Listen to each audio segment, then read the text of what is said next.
اللہ کا خوف تمام حکمتوں کی اصل ہے.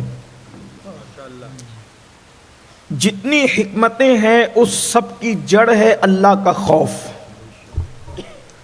اگر عاشق بننا ہے تو اللہ کا خوف چاہیے، اگر عالم بننا ہے تو اللہ کا خوف چاہیے، اگر نیک بننا ہے تو اللہ کا خوف چاہیے، اگر چہروں کو جگمگانا ہے تو اللہ کا خوف چاہیے، اگر عبادت خانوں کو آباد کرنا ہے تو اللہ کا خوف چاہیے، اگر اللہ کا ولی بننا ہے تو اللہ کا خوف چاہیے، اگر اللہ کا محبوب بننا ہے تو اللہ کا خوف چاہیے، اگر اللہ کے نزدیک عزت والا بننا ہے تو اللہ کا خوف چاہیے، اگر قبر میں اپنے جسم کو کیڑوں سے بچانا ہے تو اللہ کا خوف چاہیے، اگر دنیا اور آخرت کی رسوائی سے محفوظ رہنا ہے تو اللہ کا خوف چاہیے. اس لیے کہ جب دل میں اللہ کا خوف اور اللہ کی خشیت بس جاتی ہے تو پھر انسان کہ دل کا تعلق خود بخود گناہوں سے ٹوٹ کر کے نیکیوں کی طرف مائل ہونے لگتا ہے.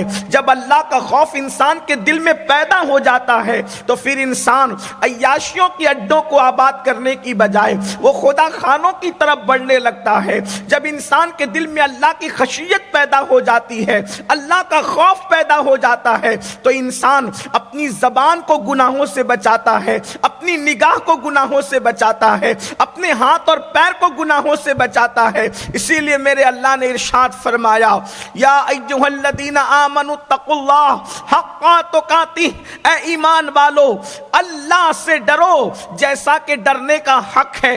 آج دنیا کے اندر جرائم اس لیے بڑھ رہے ہیں، آج دنیا کے اندر گناہ اس لیے بڑھ رہے ہیں، آج دنیا کے اندر عیاشیاں اس لیے بڑھ رہی ہے کہ لوگوں کے دلوں سے اللہ کا خوف نکلتا جا رہا ہے، اللہ کی خشیت نکلتی جا رہی ہے. میرے آقا صلی اللہ علیہ وآلہ وسلم کے پیارے دیوانوں، دنیا کے اندر کرپشن اس لیے ہے کہ دلوں کے اندر اللہ کا خوف نہیں. زنا کے اڈے اس لیے آباد ہو رہے ہیں، دلوں میں اللہ کا خوف نہیں. شراب کے اڈے اس لیے آباد ہو رہے ہیں، دلوں میں اللہ کا خوف نہیں. یاد رکھنا، خدا کا خوف عظیم نعمت ہے. اللہ اکبر. روئے زمین پر رونے والے روتے ہیں، روئے زمین پر آنسو بہانے والے آنسو بہاتے ہیں. کوئی پیسہ چلے جانے پر روتا ہے، کوئی کسی کی میت پر روتا ہے، کوئی کسی کی جدائی میں روتا ہے، کوئی کسی کے غم میں روتا ہے.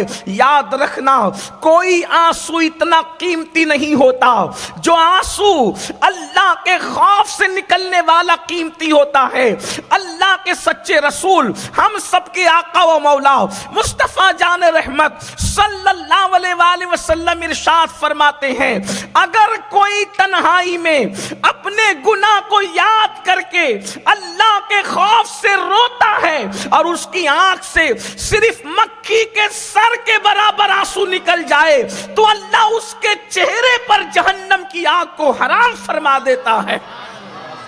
اللہ کے خوف سے نکلنے والا آنسو جسم کے جس حصے سے لگ جائے، جسم کے جس حصے سے مس ہو جائے، اللہ رب العزت اس پر جہنم کی آگ کو حرام فرما دیتا ہے. اسی لیے آپ دیکھیں اللہ والے اللہ کے خوف سے روتے نظر آتے ہیں. حضرت سیدنا امام سفیان ثوری رضی اللہ تبارک و تعالیٰ عنہ، اللہ اکبر، آپ کی راتوں کا حال یہ تھا، اللہ کے خوف سے رویا کرتے تھے. مولائے کائنات سید السادات سیدنا علی مرتضیٰ کرم اللہ تعالی وجہ الکریم کے بارے میں ہے، جب رات کے آخری پہر میں آپ اپنا وقت گزارتے اس طرح روتے جیسے کوئی سانپ کا ڈسا ہوا تڑپ تڑپ کر اور بلک بلک کر کے روتا ہے. اس طرح روتے. افضل البشر بعد الانبیاء بالتحقیق سیدنا ابو بکر صدیق رضی اللہ تعالیٰ عنہ اللہ کے خوف سے روتے ہوئے ایک مرتبہ ارشاد فرماتے ہیں، کاش میں انسان بن کر پیدا نہ ہوا ہوتا،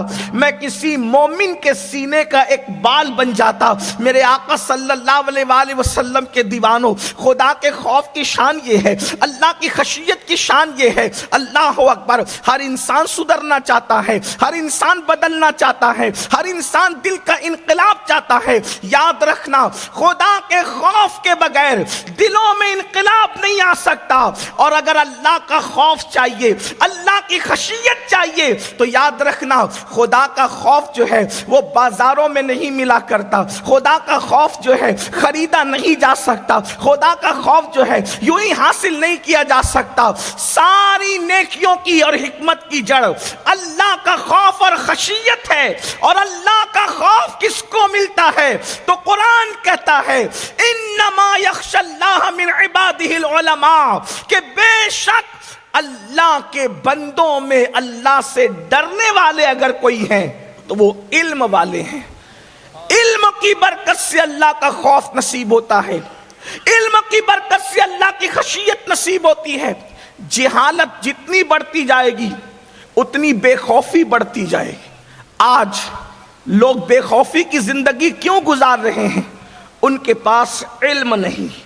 اور ایک بات بھی آپ کو عرض کر دوں، آپ سوچتے ہوں گے کہ اللہ کے بندوں میں علم والے اللہ سے ڈرتے ہیں، تو ہم کچھ علم والوں کو دیکھتے ہیں کہ وہ تو نہیں ڈرتے. تو یاد رکھنا، وہ پڑھے لکھے تو ہیں مگر عالم نہیں ہیں. اس لیے کہ عالم کی پہچان ہے کہ وہ اللہ سے ڈرے گا. اگر اشرف علی تھانوی عالم ہوتا تو حضور کی توہین نہ کرتا.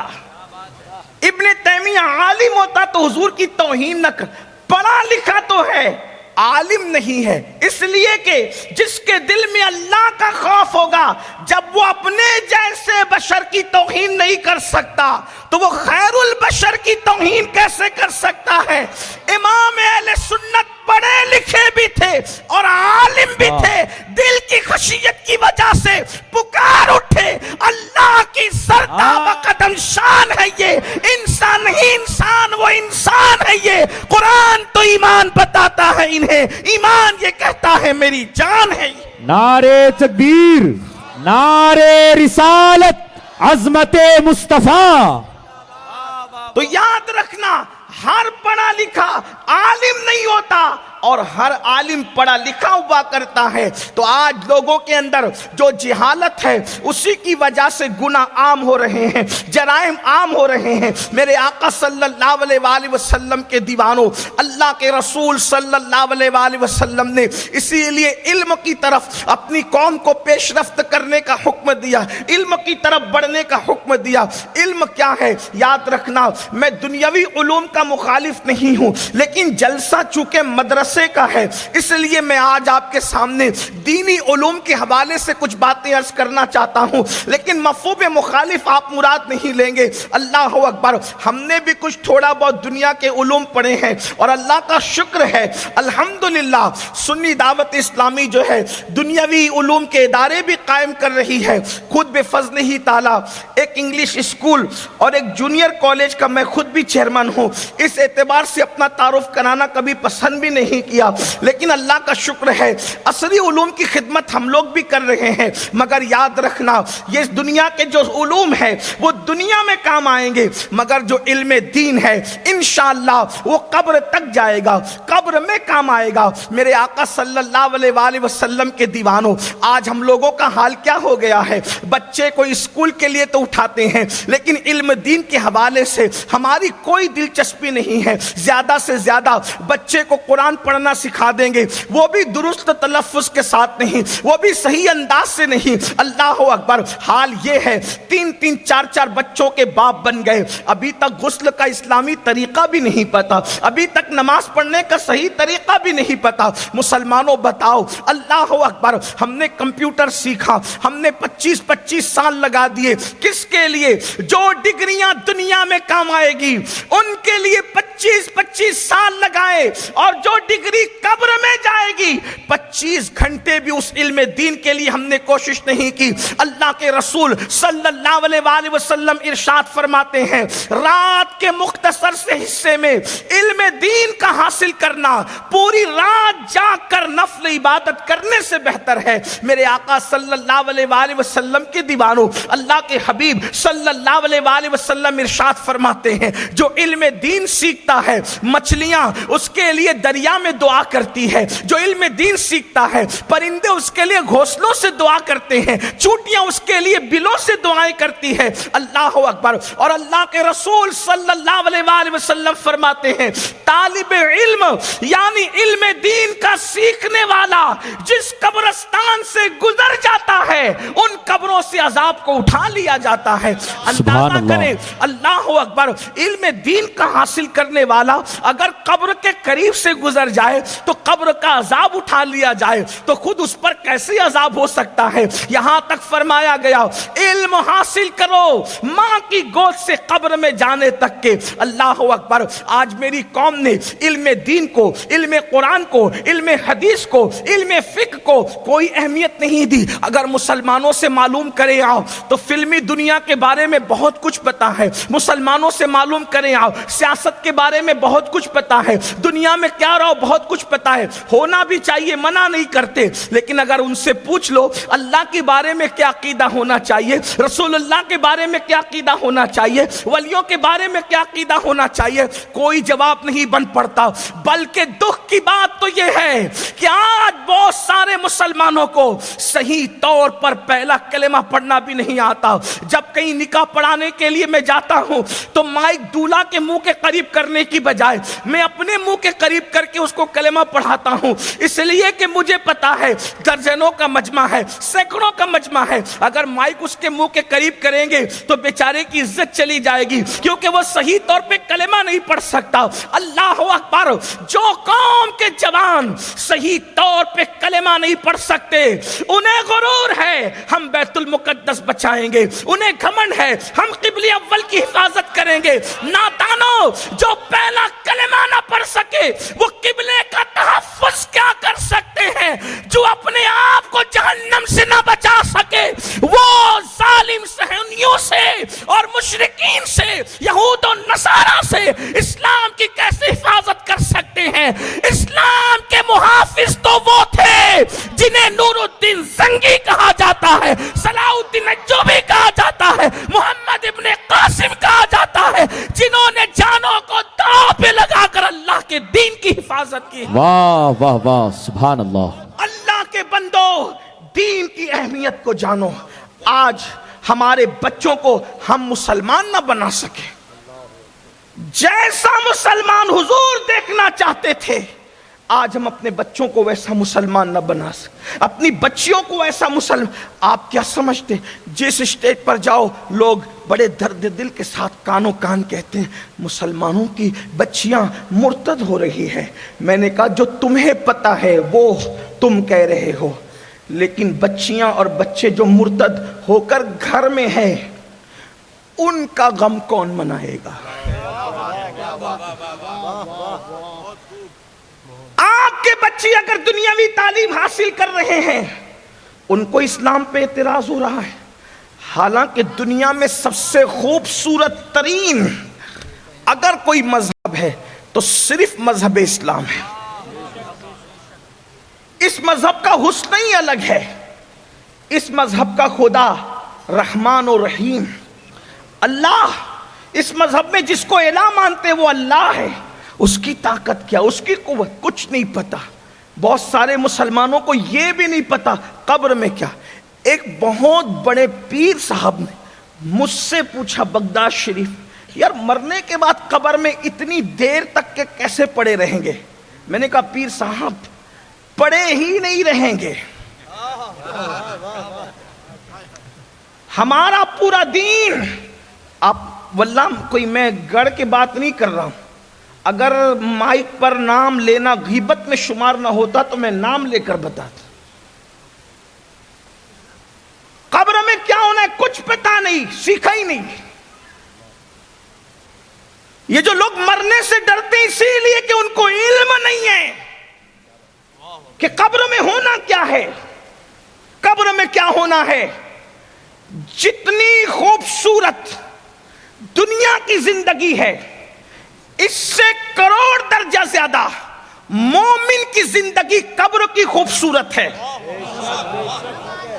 اور دنیا، توجہ کرنا، حدیث پاک ہے یؤمنون بالغیب ہم غیب پر ایمان لانے والے لوگ. حدیث پاک ہے تو قرآن کی آیت میں نے پڑھی یؤمنون بالغیب, غیب پہ ایمان لاؤ.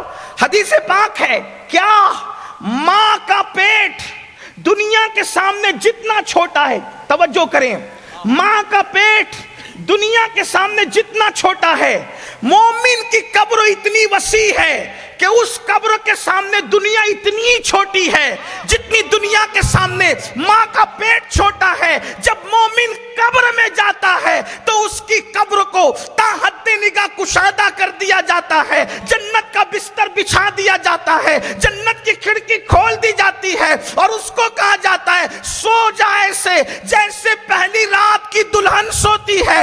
ادھر دیدار مصطفیٰ کر کے آنکھیں بند کی, ادھر فرشتے آ کے کہیں گے چلو قیامت کی صبح ہو گئی. جس کو دیکھ کے آنکھیں بند کی تھی آنکھیں کھول کے پھر اسی کا دیدار کر لیا. نعرے تکبیر, نعرے رسالت, نعرے حیدری. دنیا سوچ رہی ہے صدیاں بیت گئی مگر وہاں اٹھنے والا کا سوچے گا رات کو سویا تھا صبح کو بیدار ہو گئے. علم نہیں ہے مسئلہ, اس لیے لوگ مرنے سے کیوں ڈر, حاجی صاحب مرنے سے ڈر رہے, نمازی صاحب مرنے سے ڈر رہے, بڑی معذرت کے ساتھ دیندار کہلانے والے بھی مرنے سے ڈر رہے. میں تو لوگوں کو یہ بات کہتا ہوں, شاید آپ نے سنا بھی ہوگا, یوٹیوب کا دور ہے, کہ مدینے جانے سے جتنی خوشی ہوتی ہے مومن کو مر جانے سے اس سے زیادہ خوشی ہوتی ہے. کیونکہ مدینے منورہ جاؤ تو گنبد نظر آتا ہے اور مر جاؤ تو گنبد والا بے حجاب نظر آتا ہے. جان تو جاتے ہی جائے گی, قیامت یہ ہے اب یہاں مرنے پہ ٹھہرا ہے نظارہ تیرا, قبر میں لہرائیں گے تا حشر چشمے نور کے جلوہ فرما ہوگی جب طلعت رسول اللہ. واہ واہ واہ, سبحان اللہ, سبحان اللہ, سبحان اللہ. کوئی مرنا ہی نہیں چاہتا. جنت میں سب مرنے کی دعا کرنے کی اجازت نہیں, لیکن موت سے نفرت کرنے کی اجازت بھی نہیں. اس سے خوبصورت زندگی کیا ہے. حضور کو دیکھا آنکھیں بند کی, کوئی چھوٹی موٹی چیز ہے. امام کہتے ہیں وہ جان دے دو وعدے دیدار پر, جان دے دو وعدے دیدار پر, نقد اپنا دام ہو ہی جائے گا, نقد اپنا دام ہو ہی جائے گا. اور کہتے ہیں اللہ اکبر, اے رضا ہر کام کا ایک وقت ہے, دل کو بھی آرام ہو ہی جائے گا, اور شاد ہر ناکام ہو ہی جائے گا. اللہ اکبر. تو آج علم کی کمی ہے, اس لیے لوگ ادھر ادھر کیوں تک رہے ہیں, علم کی کمی ہے. اسلام پر اعتراض مسلمانوں کے بچے کر رہے ہیں, علم کی کمی ہے.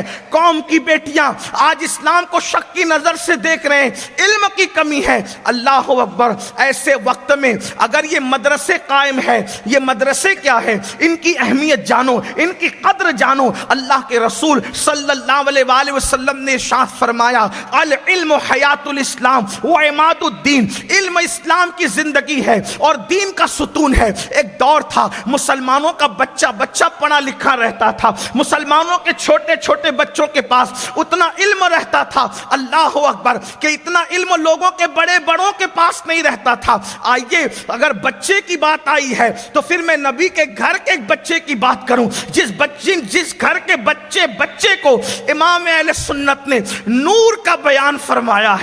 کہتے ہیں اللہ اللہ, حضرت سیدنا مالک الدینار, جنہیں مالک ابن دینار بھی کہا جاتا ہے, ایک مرتبہ ایک جنگل سے تشریف لے جا رہے ہیں. دیکھو کیسے علم سکھایا گیا, علم کا کیسے ماحول بنایا گیا, علم کا کیسے ماحول پیدا کیا گیا. مالک ابن دینار ایک جنگل سے تشریف لے جا رہے ہیں. جنگل سے جاتے جاتے کیا دیکھا, ایک ننھا سا بچہ ہے, بڑا خوبصورت سا بچہ ہے, حسین و جمیل سا بچہ ہے, اور وہ خوبصورت سا بچہ لکڑیاں چنتا ہے, اور لکڑیاں چنتے چنتے روتا ہے, کبھی روتا ہے, لکڑیاں جمع کرتا ہے. اس خوبصورت سے بچے کو دیکھ کر کے مالک ابن دینار کو خیال آیا کوئی معمولی گھر کا بچہ نہیں ہے, کوئی شہزادہ معلوم ہوتا ہے. لیکن بہرحال دل میں خیال آیا چلو اس بچے کو سلام کر لیں. تھوڑا توجہ کریں, علم دین انسان کا دماغ کھولتا ہے, انسان کی فکر کھولتا ہے, انسان کا شعور کھولتا ہے, شعور کو بالغی نصیب ہوتی ہے. اللہ اکبر. اس لیے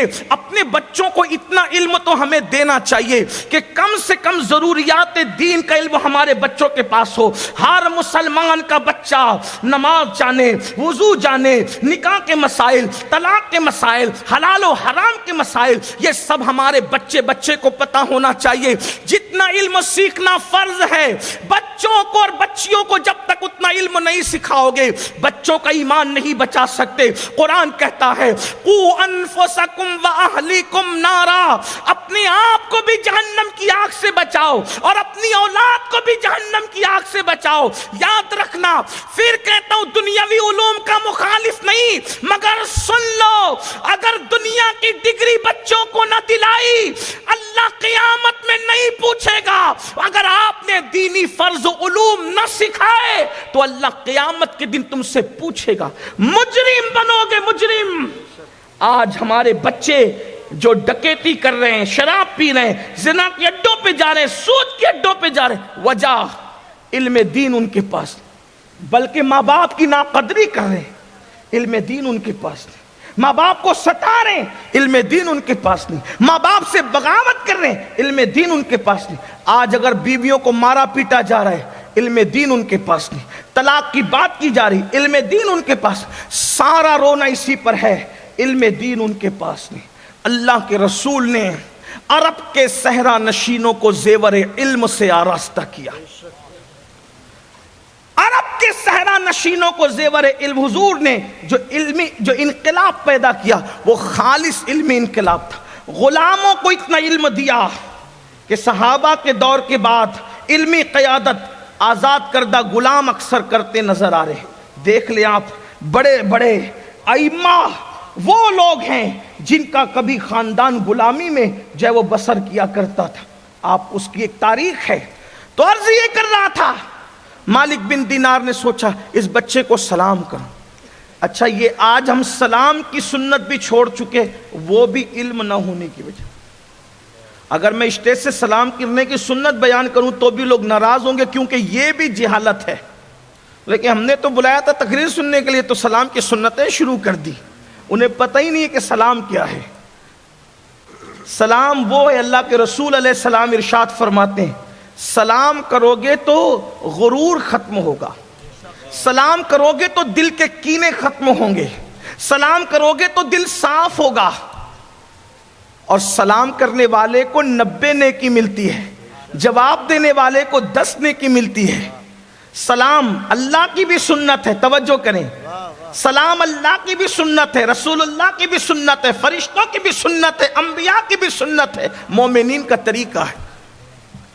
جب قیامت قائم ہوگی تو اللہ سلام کرے گا, وَامْتَازُوا الْيَوْمَ أَيُّهَا الْمُجْرِمُونَ, اور اس سے پہلے اللہ ارشاد فرماتا ہے سلام قولا من رب رحیم.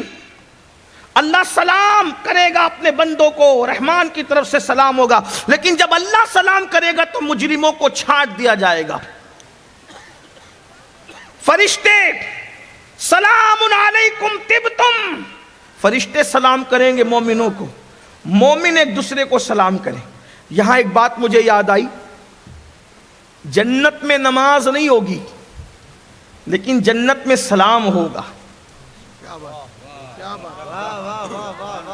آج کل کچھ لوگ نماز تو پڑھتے ہیں لیکن وہ سلام سے چڑھتے ہیں. بلکہ اگر آپ منطقی طور پر حدیث کا اشارت النص لے کر بات کریں تو جنت میں 2 چیزیں آپ کو ملے گی. نمبر 1 سلام اور زیارت. آج کل کچھ لوگ سلام سے بھی چڑھتے ہیں اور زیارت سے بھی چڑھتے ہیں. زیارت کہتے ہیں کسی کو دیکھنا, کسی کو دیکھنا, یہ زیارت ہے. صحیح ہے, آسان لفظوں میں گجرات کا خیال کر کے, بورسد والے اور گرد نواز سے آنے والوں کا خیال کر کے, تو اگر آپ دل میں تمنا کریں گے کہ آج غوث اعظم کو دیکھنا ہے تو جنت میں دیدار ہو جائے گا. غریب نواز کو دیکھنا ہے تو دیدار ہو جائے گا. صابر پاک کو دیکھنا ہے دیدار ہو جائے گا. مخدوم سمنا کو دیکھنا ہے دیدار ہو جائے گا. اپنے سچے پیر کو دیکھنا ہے دیدار ہو جائے گا. اس لیے کہ جنت میں آپ ہی آپ ہوں گے. 1857 کے بعد کے بگڑے ہوئے لوگ جنہوں نے صحابہ سے بھی بغاوت کی، جنہوں نے اہل بیت سے بھی بغاوت کی، اور جنہوں نے مالک جنت محمد الرسول اللہ سے بھی بغاوت کی، بگڑے ہوئے لوگ وہاں نہیں ہوں گے، کیونکہ قرآن کہتا ہے الا قیلا سلاما سلاما، وہاں کچھ نہیں ہوگا، اور کیا ہوگا، صرف سلامتی سلامتی ہوگی، یعنی وہاں دہشت گرد لوگ نہیں ہوں گے، سلامتی والے لوگ ہوں گے۔ اس سے بڑا دہشت گرد کون؟ دنیا کے دہشت گرد تو زندوں کو مارتے ہیں، ان سے بڑا دہشت گرد کون ہوگا؟ جو قبروں پر بھی بلڈوزر چلاتے ہیں، جو قبر والوں پر بھی دہشت گردی کرے، ان سے بڑا دہشت گرد کون؟ لیکن کون ہے؟ میں نام لے کر کے کسی کی اہمیت بڑھانا نہیں چاہتا، اس لیے کہ ہماری زبان اتنی قیمتی ہے، جو یار کا نام لیتی ہے وہ اغیار کا نام کیسے لے سکتا؟ زندہ باد زندہ باد، واہ واہ واہ۔ اس لیے ابھی آپ کو تمنا کرنا پڑے گا کہ ہمارا نام بھی ان کی زبان پہ، ابھی تم اتنے قیمتی نہیں ہو کہ آپ کا نام لے کے آپ کی اہمیت بڑھائے۔ کہ کچھ لیتے تو ہیں آپ والے، میں نے کہا یہ ان کی فراخ دلی ہے، جو لیتے یہ ان کی فراخ دلی ہے، یا پھر ان کی سادہ دلی ہے، لیکن ہم تو نہیں لیں گے، اس لیے کہ ہم سادہ دل بھی کے قائل ہیں، فراخ دلی کے بھی قائل ہیں، لیکن تھوڑی سی تمہیں غیرت کے اظہار کے بھی بارے میں ہم جو ہے وہ کچھ سکھانا چاہتے ہیں۔ تو بہرحال میں یہ بات عرض کرنا چاہتا ہوں، کیا کچھ لوگ ایسے ہیں جو زیارت سے بھی چڑھتے ہیں اور سلام سے بھی چڑھتے ہیں، گویا کہ وہ بتاتے ہیں کہ جو کام جنت میں ہونے والا ہے ان سے ہمیں چڑ ہے، کیونکہ ہمیں جنت میں جانا۔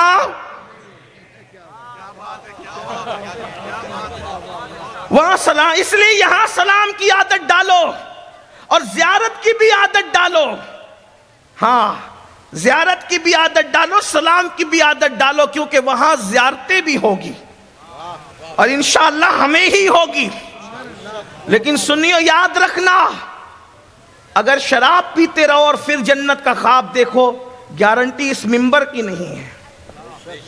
عورتوں پر پاپ کی نظریں بھی ڈالو اور جنتی ہونے کا خواب بھی دیکھو، اس منبر کی گارنٹی نہیں۔ سود کے دھندے بھی کرو اور جنت کا خواب بھی دیکھو، اس منبر کی گارنٹی ہے۔ وہ اور لوگ ہوں گے جو سود کا دھندا کرنے کے بعد بھی تمہیں یہ ضمانت دے کہ تم جنتی ہو، کبھی نہیں ہو سکتا۔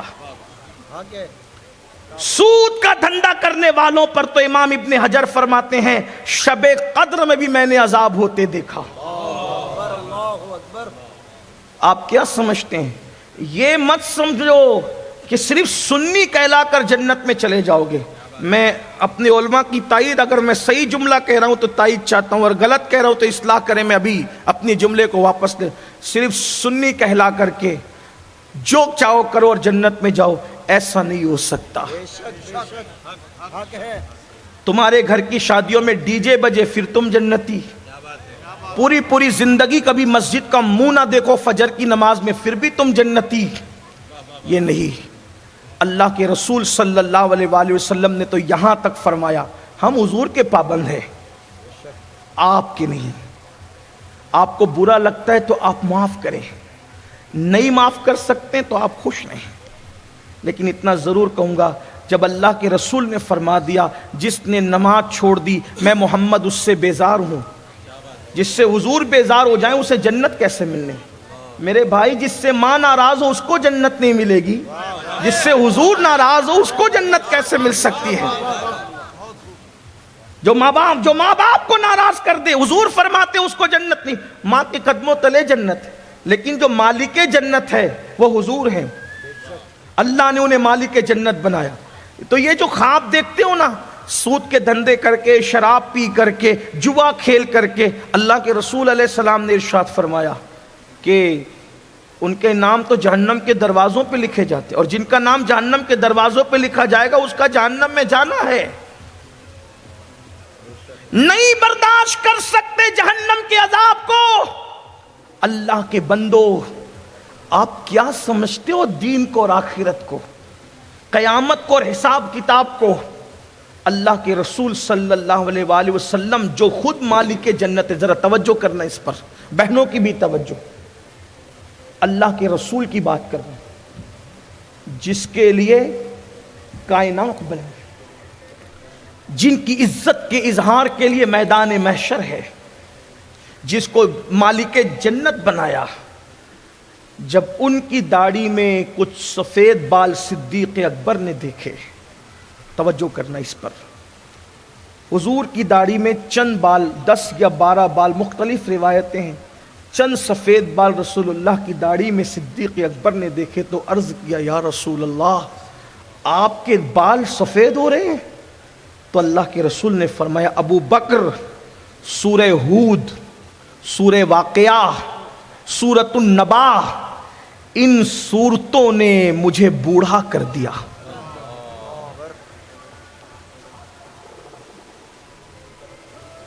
ان صورتوں میں کیا ہے؟ ان صورتوں میں کیا ہے؟ اللہ کے رسول فرما رہے ابو بکر ان صورتوں نے مجھے بوڑھا کر دیا۔ اللہ کے رسول فرما رہے ان صورتوں نے مجھے بوڑھا کر دیا۔ اگر حضور نہ کہتے میرے زبان میں جرأت نہیں تھی یہ حدیث بیان کرتا، یہ بات کرتا، کیا تھا؟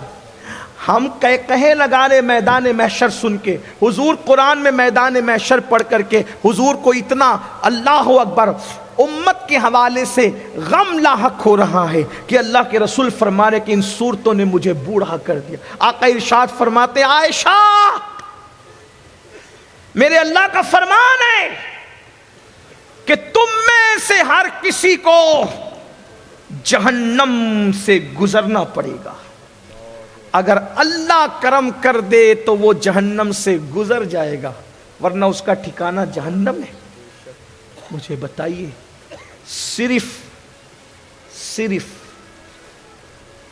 ایک ذرا کو اللہ کے رسول کی اجازت سے لیے بغیر پوچھے اپنے پاس رکھ لینے والے ایک شخص، ان کا کیا حال ہوا؟ شرح الصدور میں امام جلال الدین سیوطی لکھتے ہیں کہ اللہ کے رسول جنت البقیع میں گئے۔ تھوڑا دھیان سے سن، بہت سستی سمجھ لیے جنت کو، اور سستی سمجھیے جنت۔ جلسے میں ایک بار سبحان اللہ کہہ دو، پھر پوری زندگی جنابت کا غسل نہ بھی کرو تو بھی جنتی ہو۔ کتنی یقینی جنتی ہے تو جنت ہے تمہاری، سوچو، غور کرو، کس بلا کی میں سے ہے سرشار ہم، دن ڈھلا ہوتے نہیں ہوشیار ہم۔ اللہ کے رسول جنت البقیع میں تشریف لے گئے، ایک صحابی ساتھ میں تھے، حضور نے فرمایا ہٹ ہٹ ہٹ، مفہوم اس طرح کا کچھ۔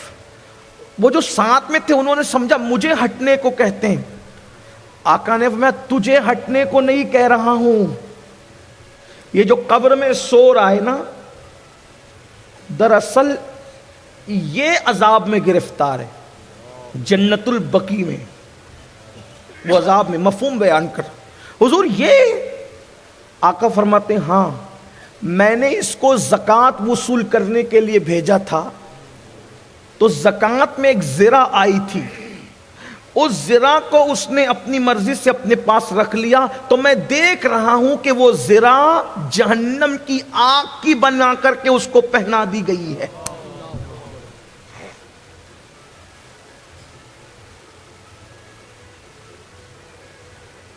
کس کو اللہ کے رسول نے جس شخص کو زکوٰۃ وصول کرنے کے لیے بھیجا، اور یہاں تو پہلا کلمہ بھی یاد نہیں ہے اور اپنی جنت کو یقینی سمجھ رہے۔ مجموع الزوائد کی روایت ہے جو اپنے آپ کو قطعی اور یقینی جنتی سمجھے، آقا فرماتے میں محمد اعلان کرتا ہوں کہ وہ جہنم میں جائے گا۔ کہاں ہے میدان محشر؟ کیا ہے؟ ام المومنین سیدہ عائشہ صدیقہ رضی اللہ تعالیٰ عنہ جس کے بستر پہ قرآن نازل ہوتا تھا، جب وہ آخرت کو یاد کرتی تو اتنا روتی تھی کہ روتے روتے جب دوپٹے سے آنسو پوچھتی تھی تو آپ کا دوپٹہ ایسے نچوڑنا پڑتا جیسے دھونے کے بعد دوپٹہ نچوڑا جاتا ہے۔ ان لوگوں کو نہیں پتا تھا اللہ رحمان ہے رحیم ہے، حضور رحمت للعالمین، انہیں نہیں پتا تھا۔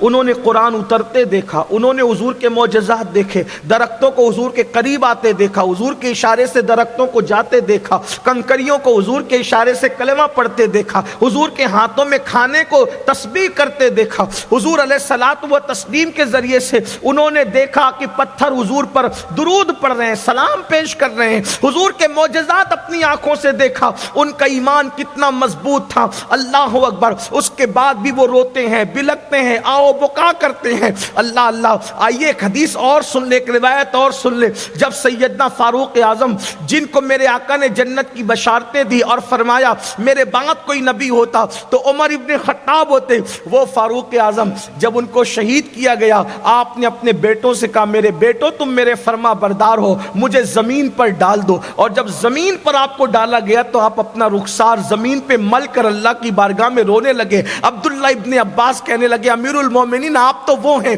آپ کے ذریعے سے دین کو عزت ملی، آپ کے ذریعے سے اتنی فتوحات نصیب ہوئی۔ فاروق اعظم کہتے اے ابن عباس، عمر کی تو تمنا بس اتنی ہے، اللہ نہ مجھے کوئی اجر دے نہ عذاب دے، برابر سرابر چھوڑ دے، عمر کامیاب ہو جائے۔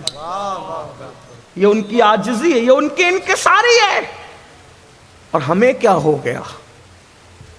ہم تو پوری زندگی کبھی فجر کی نماز میں نہیں گئے۔ جو نماز پڑھتے ہیں ان کا وضو چیک کر، ایک اچھا عالم اگر ہمارا وضو چیک کر لے تو شاید ہمارا وضو کامیاب نہیں ہوگا۔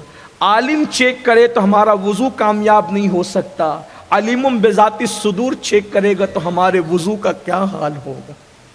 ایک اچھا عالم ہماری نماز چیک کر لے تو ہماری نماز کس کھاتے میں رکھی جائے گی؟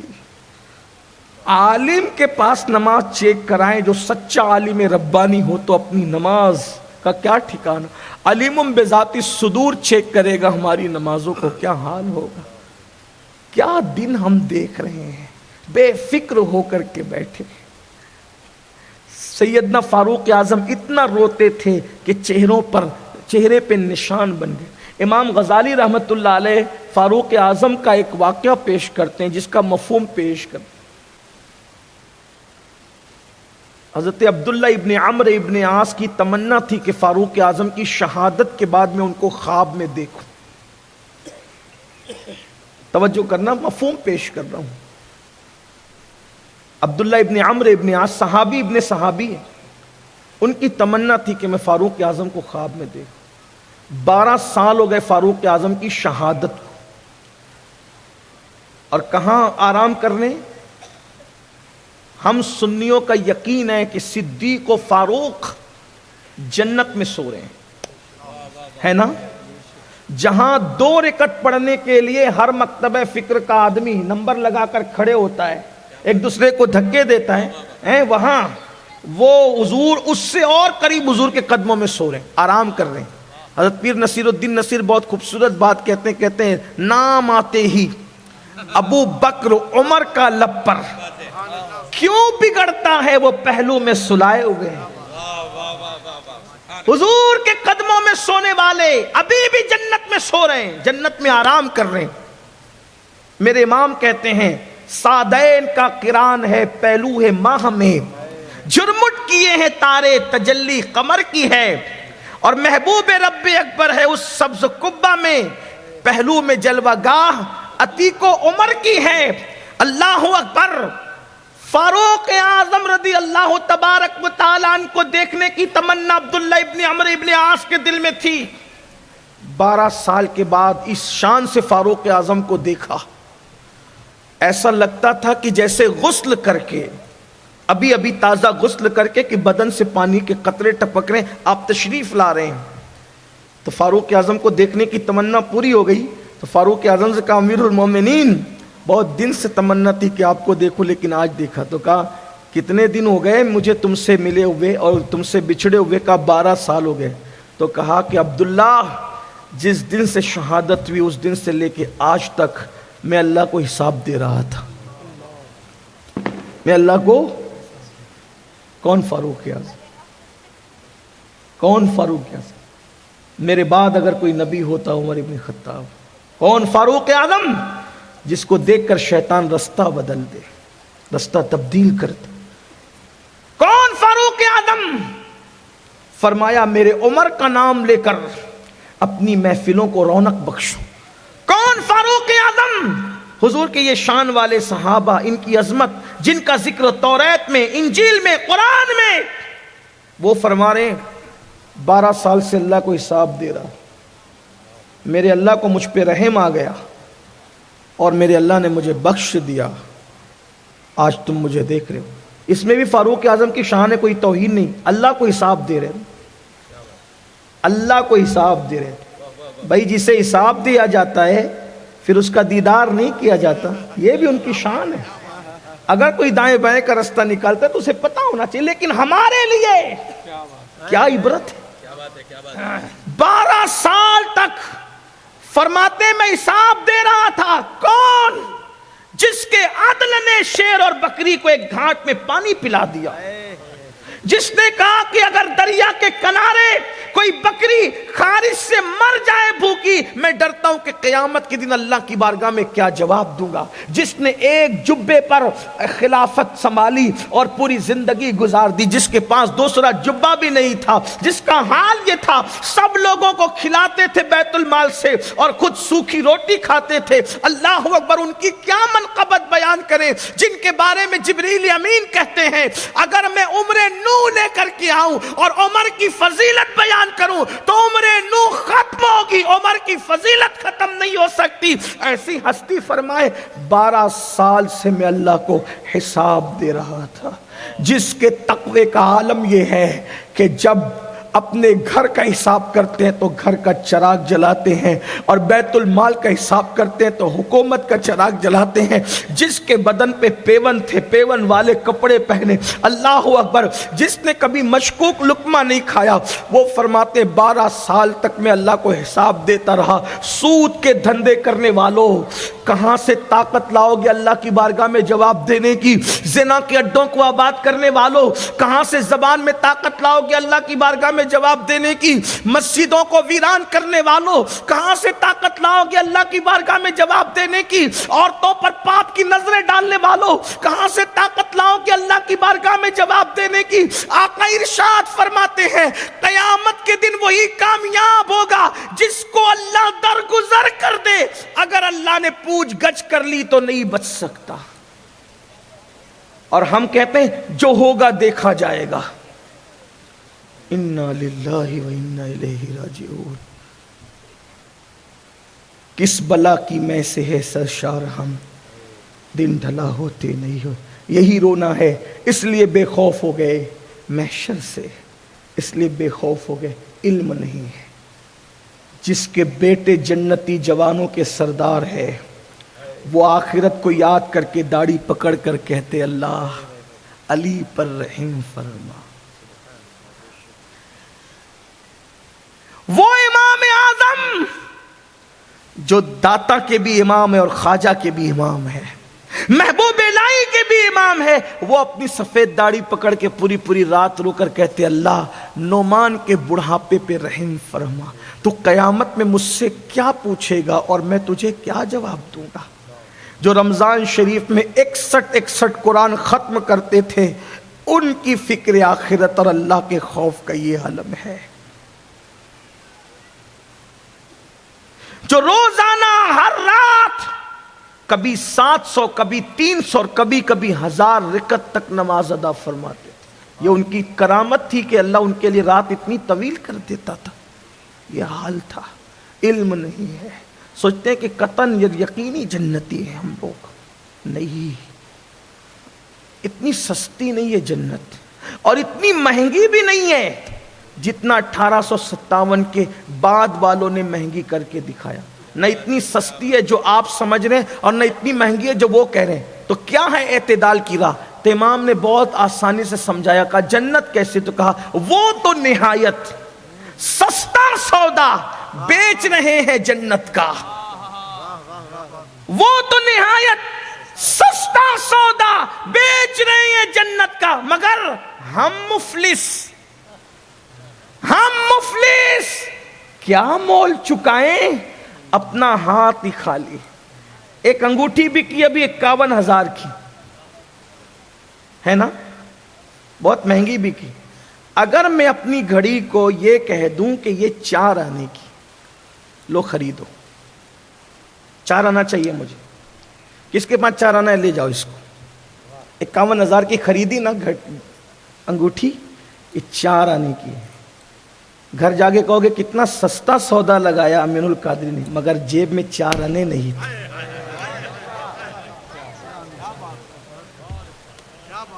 ہنسنے کی بات نہیں, یہ رونے کی بات ہے. اگر جیب میں 4 آنے نہیں ہو, اتنی سستی قیمت کے بعد بھی گھڑی خرید نہیں سکتے.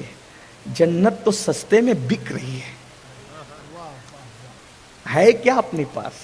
ہم مفلس کیا مول چکائیں, ہم مفلس. گھڑی خریدنے کے لیے 4 آنے چاہیے تھے, نہیں ہے نا تمہارے پاس. مجھے 54 چاہیے, نہیں ہے نا. کروڑ پتی ہو لیکن 54 اس وقت تمہارے پاس نہیں ہے, میں جانتا ہوں. نہ ان کے پاس ہے نہ تمہارے پاس, نہیں خرید سکے نا میری گھڑی, کروڑ پتی ہو کر بھی, کیونکہ تمہارے پاس وہ قیمت نہیں ہے جو مجھے چاہیے. جو قیمت مجھے چاہیے اگر وہ تمہارے پاس نہیں ہے تو ارب پتی کروڑ پتی ہو کر بھی, بلکہ 51,000 کی انگوٹھی خریدنے والا میرا بھائی بھی میری 54 کی اس گھڑی کی قیمت کا جو ہے وہ متحمل نہ ہو سکا. سوچو تو صحیح, جنت کی قیمت اگر ایک نیکی بھی ہو صحیح ہے ہمارے پاس. ایک نیکی کی بات, ایک نیکی, صرف ایک نیکی. اب ایک نیکی ہمارے پاس نہیں ہے. میں نے کہا اپنے زوم میں نیک ہونا الگ بات ہے, اور یار کی نگاہ میں نیک ہونا الگ ہے. وہ تو نہایت سستا سودا بیچ رہے ہیں جنت, ہم مفلس کیا مول چکا. ہم تو مفلس, اپنا ہاتھ ہی خالی, کچھ نہیں ہے ہمارے پاس. میرے بھائیوں کچھ فکر کر لو, پہلی اور آخری بار دنیا میں آئے ہو, کچھ سوچو, دین کو اہمیت دو. دین, علم دین سیکھو, مذہب کو اہمیت دو. آج قوم کی بیٹیاں, قوم کے بچے کیا چاہتے ہیں؟ میرے معیار کی بیوی چاہیے, میرے معیار کی بہو چاہیے, میرے معیار کا شوہر چاہیے. معیار کیا ہے؟ کہ میں ڈاکٹر ہوں, مجھے ڈاکٹر بیوی چاہیے. میں ڈاکٹر ہوں, مجھے ڈاکٹر شوہر چاہیے. میں ٹیچر ہوں, مجھے ٹیچر بیوی چاہیے. میں کہتا ہوں یاد رکھنا, توجہ کرنا, اسی لیے گھر جل رہے ہیں, گھروں میں آگ لگ رہی ہے, ہاتھوں کی مہندی نہیں چھوٹتی, طلاق کی بات آتی ہے. کیوں؟ کیونکہ جو ڈاکٹر ہو وہ اچھا شوہر بھی ہو ضروری نہیں ہے. شوہر ہونے کے لیے اچھا شوہر ہونا ضروری ہے, ڈاکٹر ہونا ضروری نہیں ہے. بیوی ہونے کے لیے اچھی بیوی ہونا ضروری ہے, ٹیچر ہونا ضروری نہیں ہے. جو ٹیچر ہو وہ بیوی کا پیار دے سکے ضروری نہیں, جو ڈاکٹر ہو وہ بیوی کا پیار دے سکے ضروری نہیں, جو انجینئر ہو وہ شوہر کا پیار دے سکے ضروری نہیں. اس لیے کہ انجینئر گھر بنا سکتا ہے, بیوی کا پیار یا شوہر کا پیار دے یہ ضروری نہیں. تم نے ڈگریاں دیکھی, صاحب دل لوگ نہیں دیکھے. یاد رکھنا, گھروں کو آباد کرنا ہے تو معیار یہ ہے, میرا دل محبت بھرا ہے تو کوئی محبت بھرا دل بھی چاہیے. واہ جب واہ تک واہ, ہم دل والے دیکھتے تھے تب تک گھر جنت نشان تھا. جب سے ڈگری والے دیکھنا شروع کر دیے گھروں کے اندر آگ لگ گئی. پچھتا رہے ہو, پچھتا رہے. اور یہ محبت بھرا کس کے پاس دل ہوگا؟ جس کا دل مدینے کے تاجدار سے لگا. آج لوگوں کی روح پیاسی ہے کیونکہ ان کو دل والے نہیں ملتے. ڈگری والے تو ملتے ہیں, دل والے نہیں ملتے. یاد رکھنا, پہلے ڈگریاں والے نہیں تھے, دل والے تھے. اس لیے چہرے پہ جھریاں پڑ جاتی تھی تو بھی دادا دادی سے محبت کرتے نظر آتے تھے, اور دادی دادا کے بغیر رہتی نظر نہیں آتی تھی. لیکن آج ڈگریاں ہیں مگر ایک دوسرے کے بغیر ایسی زندگی ہے کہ معاذ اللہ شوہر ہو کر بھی بیوی کسی اور کو تک رہی ہے. سب ایسے نہیں ہے الا ماشاءاللہ. بیوی ہو کے بھی شوہر کسی اور میں جان ڈالے ہوئے ہیں. وجہ ڈگریاں دیکھی. ہر ڈگری والا بگڑا ہوتا یہ نہیں کہہ رہا ہوں, میری بات کا غلط مفہوم، اس لیے کہ شوہر کی کمی شوہر پوری کر سکتا ہے، ڈاکٹر انجینئر نہیں۔ اس لیے قوم کی بیٹیوں سے کہتا ہوں، شوہر ڈھونڈو شوہر، اور اچھا شوہر تمہیں کہاں ملے گا؟ ایرو گیرے نتو خیروں کے خیمے میں نہیں، محمد الرسول اللہ کی غلامی میں ملے گا۔ واہ واہ واہ، ماشاء اللہ ماشاء اللہ۔ جو جانے وفا ہے وہاں ملے گا، اور تم اس لیے یہاں ناکام ہو کہ تمہارے پاس علم دین نہیں ہے۔ علم دین سیکھو۔ اللہ کے رسول صلی اللہ علیہ وآلہ وسلم نے جب داماد ڈھونڈا تو ایسا تھا جس کا خود کا گھر نہیں تھا، خود کا گھر کہہ رہا ہوں، خود کا گھر نہیں تھا، مگر وہ دل والا تھا، وہ دل والا تھا، ماشاء اللہ ہے نا؟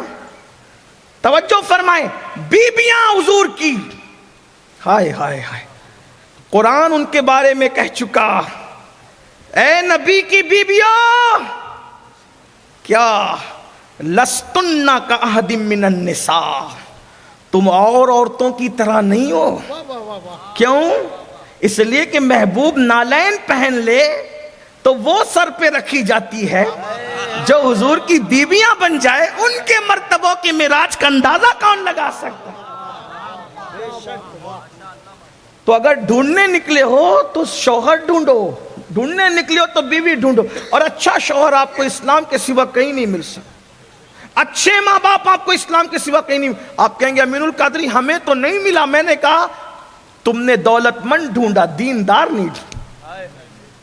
رونا یہی ہے، رونا یہی ہے۔ دیکھو دیندار شوہر کی شان کیا ہوتی ہے۔ ایک شوہر کو جو شوہر بنا بھی نہیں، بننے والے کہا جاتا ہے میری بیٹی لنگڑی ہے، لولی ہے، اندھی ہے، لونجی ہے، تمہاری لغزش کو بھول کو معاف کر دیں گے، بولو بیوی بناؤ گے؟ انہوں نے کہا فوراً جی بنا لیں گے۔ اندھی کو کوئی بیوی بناتا ہے؟ لنگڑی کو کوئی بیوی بناتا ہے؟ لونجی کو کوئی بیوی بناتا ہے؟ کون بناتا ہے؟ لیکن وہ دیندار تھے نا، راضی ہو گئے۔ یہاں تو حال یہ ہے کہ بیوی بیمار پڑ جائے تو شوہر کی توجہ کم ہونے لگتی ہے۔ یہ حالات ہے۔ وجہ آپ نے اچھا شوہر نہیں ڈھونڈا۔ آپ بائک خریدنے میں کامیاب ہو، موبائل خریدنے میں کامیاب ہو، آپ گھر بنانے میں کامیاب ہو، آپ ڈگریاں لینے میں کامیاب ہو، لیکن زندگی کا پارٹنر چننے میں 90% لوگ ناکام ہو رہے ہیں، کیونکہ وہ دولت دیکھ رہے ہیں، مکان دیکھ رہے ہیں، ڈگری دیکھ رہے ہیں، سفید چمڑی دیکھ رہے ہیں۔ دل کی پہ کس کی توجہ ہے؟ دل کی توجہ۔ شوہر اچھا دل میں اترنے والے کا نام ہے، بیوی اچھی دل میں اترنے والے کا نام ہے۔ آپ کیا سمجھتے ہیں؟ اسی لیے تو بیوی کو دل کے قریب کی پسلی سے پیدا کیا گیا ہے۔ آپ سمجھتے کیا ہیں؟ اور ہمارے مذہب میں بیوی کی جو محبت کی تعلیم ہے، خدا کی عزت کی قسم کسی مذہب میں ڈھونڈ لے جا کر کے، آپ کیا سمجھتے ہو جیسے دکھتے ہیں ایسے ہے نہیں، اتنی گندگی بھری ہوئی ہے کہ کوئی حیثیت نہیں ہے۔ یہ صرف آپ کے مذہب کا تقدس ہے کہ اسلام بیوی کو کیا مقام دیتا ہے پتہ ہے؟ ہننا لباس لکم وانتم لباس لہن۔ کیا ہے؟ اللہ فرماتا ہے بیوی شوہر کا لباس ہے اور شوہر بیوی کا لباس ہے۔ لباس کا کیا مطلب ہے؟ آئیے ذرا، حالانکہ میرا عنوان وہ نہیں لیکن بات چل پڑی تو عرض کر رہا ہوں۔ یہی تو ہے کہ قرآن نہیں پڑھا، سب کی کتاب پڑھی، رب کی کتاب نہیں پڑھی۔ اور اگر رب کی کتاب پڑھی بھی تو تیجے میں لے کر کے بیٹھے، چہلم میں لے کر کے بیٹھے، اور گھر کے افتتاح کے موقع پہ قرآن خانے میں لے کے بیٹھے، ادھر دیکھا ادھر دیکھا ختم کیا۔ ارے کبھی اس میں غور بھی کیا، کبھی ڈوبے بھی، کبھی ترجمہ بھی اس کا پڑھا؟ کچھ نہیں پڑھا۔ کیا پڑھا؟ سب کی کتاب پڑھی، رب کی نہیں پڑھی نا۔ کیا فرمایا قرآن نے؟ ہننا لباس لکم وانتم لباس لہن۔ شوہر بیوی کا لباس، بیوی شوہر کا لباس۔ لباس کا مطلب کیا؟ نمبر ایک، پہلی بات تو لباس جسم پر رہتا ہے۔ توجہ آپ کی، اگر آپ سمجھ رہے میری بات کو تو سب کی توجہ۔ لباس کہاں رہتا ہے؟ یعنی اتنے قریب نہ دوست آ سکتا ہے، نہ امی آ سکتی ہے، نہ ابا آ سکتا ہے، نہ بچے آ سکتے ہیں، نہ بہن. اتنے قریب، جتنے قریب مجھ سے میرا لباس ہے کوئی. حالانکہ یہ لباس مجھ سے پیار کرے نہ کرے یہ تو بیچارہ بے جان ہے، یہ ایک سے پیار کرنے والے ہیں، لیکن یہ سب دور بیٹھے. سب سے زیادہ قریب میرا لباس مجھ سے ہے نا، بدن سے ایسے چمٹا ہے کوئی الگ نہیں کر سکتا. قرآن کہہ رہا ہے بیوی شوہر کا لباس ہے، شوہر بیوی کا، یعنی دونوں ایک دوسرے کے سب سے زیادہ قریب رہتے ہیں. نمبر 2، جسم پر اگر کوئی غلط سلط نشان ہو لباس چھپا لیتا ہے، عیب چھپا لیتا ہے. لباس کا کام عیب چھپانا ہے. تو بہترین شوہر وہ جو بیوی کا عیب چھپا لے، بہترین بیوی جو شوہر کا عیب چھپا لے. پھر اس کے بعد لباس خوبصورت بنا کے پیش کرتا ہے. لباس سردی سے بھی بچاتا ہے، گرمی سے بھی بچاتا ہے، برسات سے بھی بچاتا ہے. پتا چلا لباس تکلیفوں سے بچاتا ہے. بہترین بیوی وہ ہے جو شوہر کو تکلیف سے بچائے، اور بہترین شوہر وہ ہے جو بیوی کو تکلیف سے بچائے. وہ دیکھنا اسلامی شوہر اور بیوی کا تصور، جن کے پاس علم دین تھا. دیکھنا چاہتے ہو تو دیکھو. ایک صحابی ہیں، سفر میں گئے ہوئے ہیں، اور جب سفر سے واپس آئے ہیں، حضرت ابو طلحہ سفر سے واپس آئے، گھر میں بیٹے کا انتقال ہو. ادھر شوہر سفر سے واپس آنے، بیٹے کا انتقال ہوا، بیوی نے میت چھپا دی. توجہ کریں، یہ ہے علم دین سیکھنے والوں کی شان. بیوی میت چھپا رہی، سوچو تو اس ماں کے دل پہ کیا گزرتی ہوگی جس نے شوہر کی خوشی کے لیے بیٹے کی میت چھپا دی. میت کیوں چھپائی؟ میرا شوہر تھکا آ رہا آیا ہوگا، سفر سے آئے گا، اگر ٹینشن کی خبر سناؤں گی تو وہ تو یوں ہی بجھ جائے گا. چھپا دیا، میت چھپا دی. یہ ہے بیوی، اسلامی بیوی. میت چھپا دی، کھانا بنایا، بنی سوری. جب شوہر کے لیے بننے سنورنے کا حکم ہے، یہاں علم نہیں ہے تو ولیمے میں جانے کے لیے سنورتے ہیں، بازار جانے کے لیے سنورتے ہیں. فتنہ تو ہوگا، برا نہیں ماننا. سنورنا تھا شوہر کے لیے رات کو، سنور رہے دن کو، ولیمے اور بازار میں جانے کے لیے، سب کے لیے سنوریں گے. بیوی شوہر کے لیے نہیں سنورے گی تو کس کے لیے؟ بلکہ ہمارے بزرگوں نے فرمایا جو عورت شوہر کے لیے سنورتی ہے اس کو اللہ نفل عبادت سے بڑھ کر ثواب عطا فرماتا ہے. لیکن سنورنے میں ناجائز چیزوں کا استعمال نہیں ہونا چاہیے. بہرحال بنی سوری، شوہر آئے، دیکھا، کھانا کھایا، توجہ ہوئی، وظیفہ زوجیت ادا کیا، دونوں نے غسل کیا. اب غسل کرنے کے بعد بیوی دھیرے سے کہتی ہے ایک بات پوچھنی ہے. کہا پوچھو. کہا اگر کوئی کسی کے پاس اپنی امانت رکھے اور وہ اس امانت کو واپس لے لے، آپ کا کیا خیال ہے؟ دیکھو یہ علم والوں کی باتیں ہوتی ہیں. رسول اللہ کی ڈائریکٹ شاگردہ ہے نا وہ خاتون، حضور سے علم سیکھا ہے. کیا نصیبے تھے ان کے، ڈائریکٹ حضور سے تربیت لی تھی. جس نے اللہ سے سیکھا اس سے صحابہ سیکھ رہے تھے. کیا انداز ہوگا. کیا کہا اگر کسی کے پاس کوئی امانت، کوئی اپنی امانت کسی کے پاس کوئی رکھے اور وہ لے لے تو کیا خیال؟ اب بالکل اس کو دینا چاہیے. تو کہا کہ یہ بتاؤ بیٹا اللہ کی امانت ہے کہ نہیں؟ کہا بالکل ہے. کہا اس نے اپنی امانت واپس کی. کتنے اچھے انداز. اور یہاں تو حال یہ ہے کہ بچے کو ہلکا سا بخار ہے تو بیوی کا فون آتا ہے بہت بیمار ہے، بہت بیمار. پہلی بات تو یہ بہت بیمار بولا ہی نہ کرو، بہت تکلیف ہے، بہت بیمار ہے. یعنی آج کل عورتیں بڑا چڑھا کر، مرد بڑا چڑھا کر، علم ان کے پاس نہیں ہے. وہ کتنے نارمل انداز سے میت کی خبر دی شوہر کو. پتہ ہے اس پر کیا ہوا؟ اس خاتون کو جسے ام سلیم کہتے ہیں، شوہر کی خوشی کے لیے اتنی بڑی قربانی دی، رسول پاک نے ان کو جنت کی بشارت عطا فرمائی. یہ دین ہے.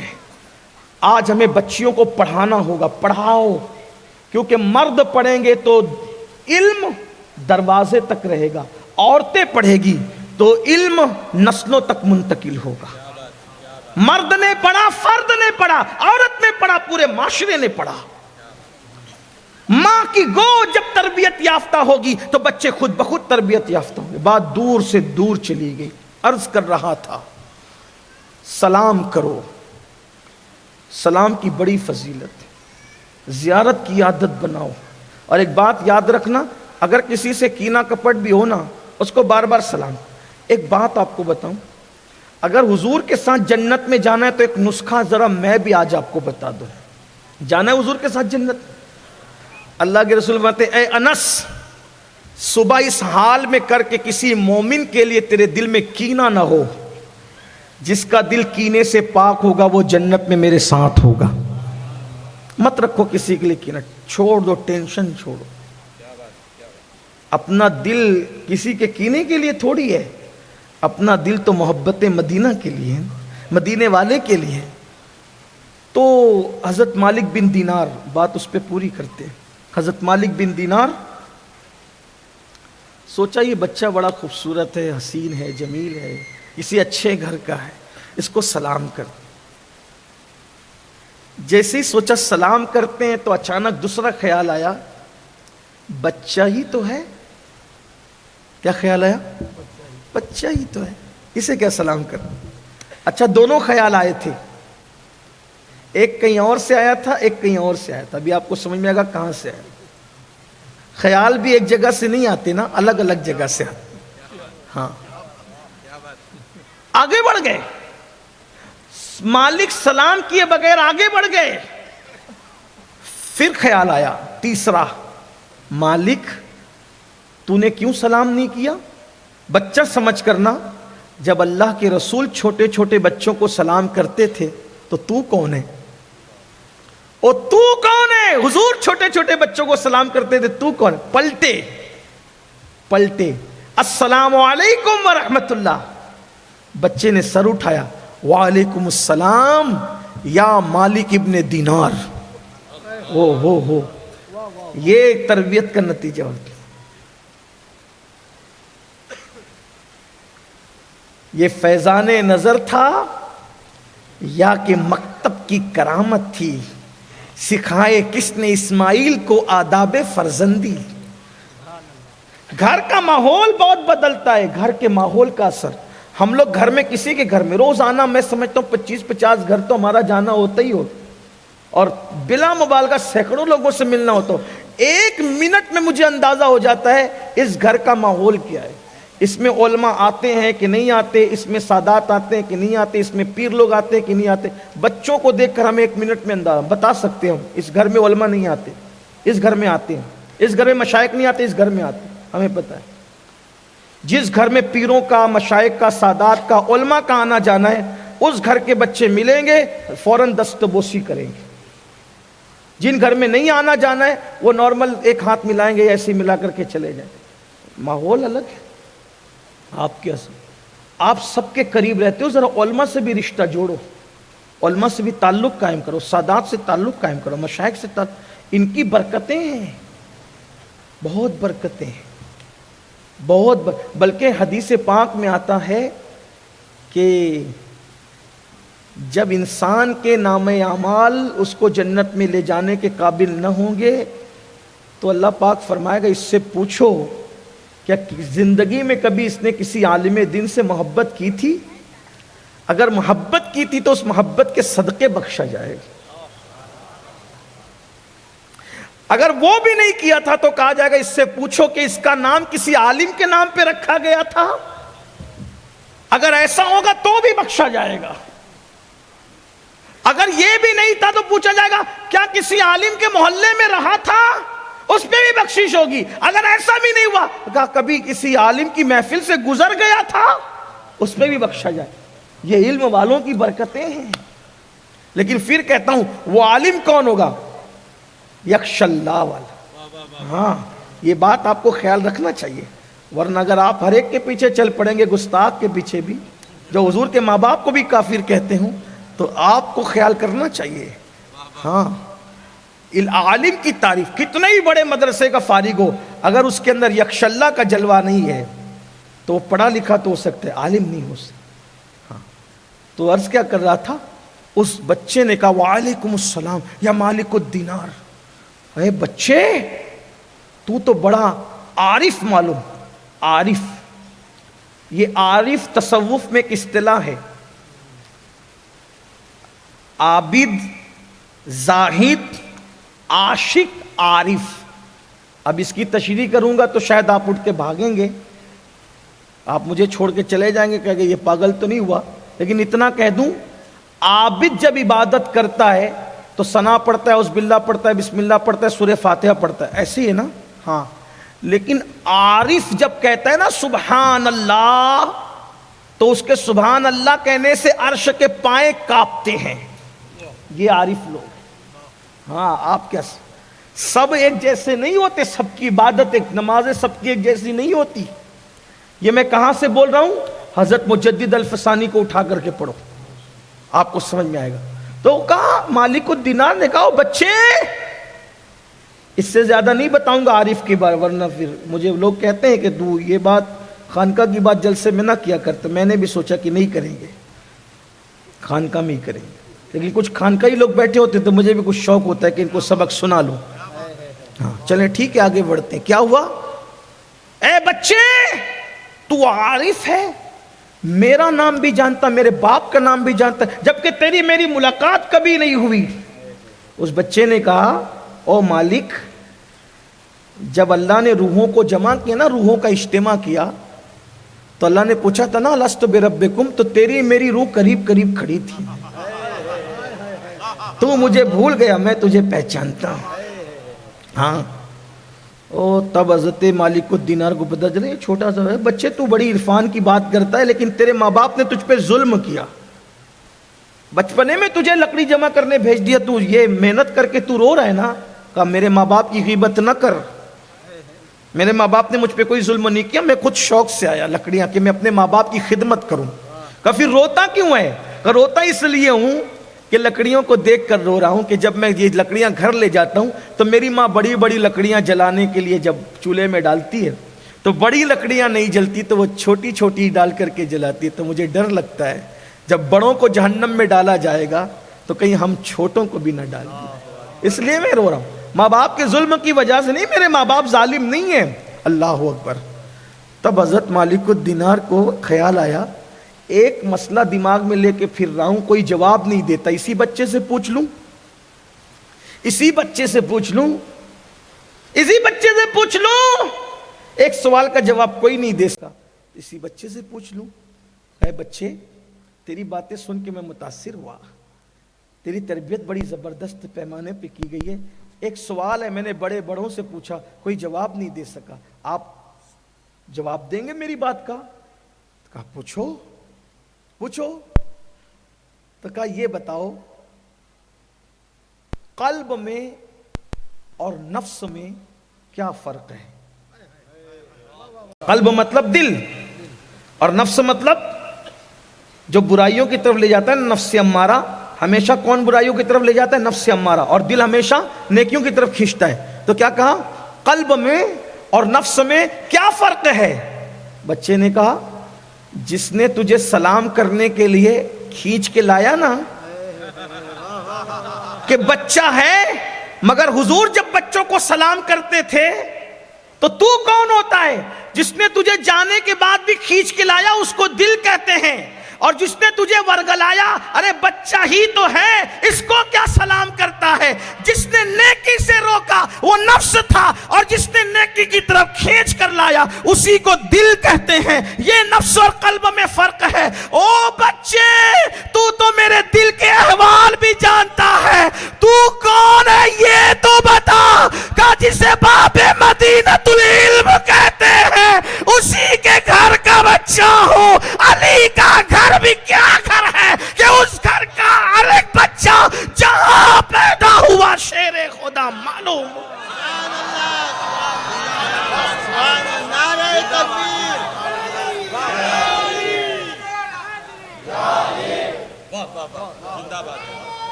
گھر میں جیسا ماحول ہوگا، عرفان کا ماحول ہوگا تو گھر میں عرفان پیدا ہو، بچوں میں عرفان پیدا ہوگا، تقویٰ پیدا ہوگا، پرہیزگاری پیدا ہوگی. اور اگر گھر میں گانوں کا ماحول، غزلوں کا ماحول ہوگا تو گھر کے اندر بچے وہی سیکھ کر وہ کچھ کریں گے.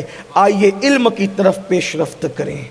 اپنے بچوں کو اتنا پڑھائے، بچیوں کو بھی ماشاءاللہ جو مدارس ہیں ان مدارس کی قدر کیجئے، علم کی طرف بڑھیے۔ اللہ پاک سب سے پہلے مجھے آپ سب کو توفیق بخشے، گفتگو کے درمیان کوئی غلطی ہو تو اللہ پاک معاف فرمائے۔ استغفر اللہ ربی ان ربی لغفور رحیم۔